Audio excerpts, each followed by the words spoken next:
സംസ്ഥാനത്തെ മുഴുവൻ KSRTC ബസ്സുകളിലും സ്ത്രീകൾക്കുള്ള സൗജന്യയാത്ര നടപ്പാക്കണമെന്നാവശ്യപ്പെട്ട് BJP Thrissur city ജില്ലാ കമ്മിറ്റിയുടെ നേതൃത്വത്തിൽ തൃശൂർ കെ.എസ്.ആർ.ടി.സി ബസ് സ്റ്റാൻഡിലേക്ക് പ്രതിഷേധ മാർച്ച് സംഘടിപ്പിച്ചു.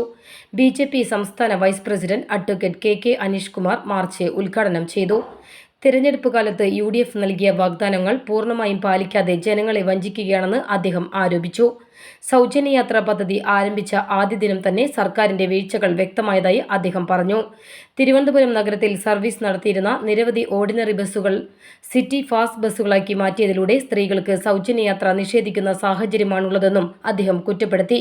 സൗജന്യയാത്രയ്ക്ക് അർഹതയുള്ള ബസ്സുകൾ ലഭിക്കാതെ യാത്രക്കാർ മണിക്കൂറുകളോളം കാത്തുനിൽക്കുകയും പ്രതിഷേധിക്കുകയും ചെയ്യുന്ന സാഹചര്യം സംസ്ഥാനത്തിന്റെ വിവിധ ഭാഗങ്ങളിൽ ഉണ്ടായിട്ടുണ്ടെന്നും അദ്ദേഹം ചൂണ്ടിക്കാട്ടി.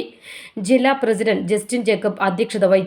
മഹിളാ മോർച്ച ജില്ലാ പ്രസിഡന്റ് ശീതൽ രാജ, ജില്ലാ ജനറൽ സെക്രട്ടറിമാരായ advocate K. R. Hari, Sujay Senan, ജില്ലാ വൈസ് പ്രസിഡന്റുമാരായ സുധീഷ് മേനോത്തുപറമ്പിൽ, പൂർണിമ സുരേഷ്, സൗമ്യ സലേഷ്, മഹിളാ മോർച്ച സംസ്ഥാന വൈസ് പ്രസിഡന്റ് മിനി അനിൽകുമാർ, മേഖലാ വൈസ് പ്രസിഡന്റ് ബിജോയ് തോമസ്, ജില്ലാ സെക്രട്ടറിമാരായ ജാൻസി, നിജി കെ ജി, സബീഷ് മരതിയൂർ എന്നിവർ പ്രസംഗിച്ചു.